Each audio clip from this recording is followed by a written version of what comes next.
Општина Газибаба денеска им ги додели решенијата на младите граѓани на возраст од 18 до 25 години кои аплицираа на јавниот повик за добивање субвенции за полагање возачки испит. Секој од добитниците ќе добие финансиска поддршка во висина од 10.000 денари.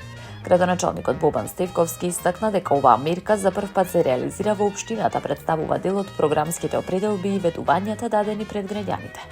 Според него, полагањето на возачки испит представува значаен чекор за секој млад човек, бидејќи овозможува поголема самостојност, полезен пристап до образование, вработување и нови можности. Тој нагласи дека локалната самоуправа преку оваа мерка сака директно да им помогне на младите и да покаже дека нивните потреби и интереси се приоритет. Нашата цел не е само да обезбедиме финансиска помош, туку и да испратиме јасна порака, дека младите се важни, дека општина Газибаба ќе продолжи активно да вложува во нивната иднина, посочи Стевковски. Тој додаде дека во изминатиот период биле реализирани повеќе проекти и активности насочени кон младите.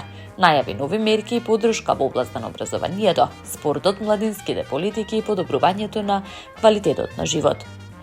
На крајот, градоначалникот им честиташе на сите млади кои добија субвенции и им посака успешно полагање, безбедно возење и успех во иднина.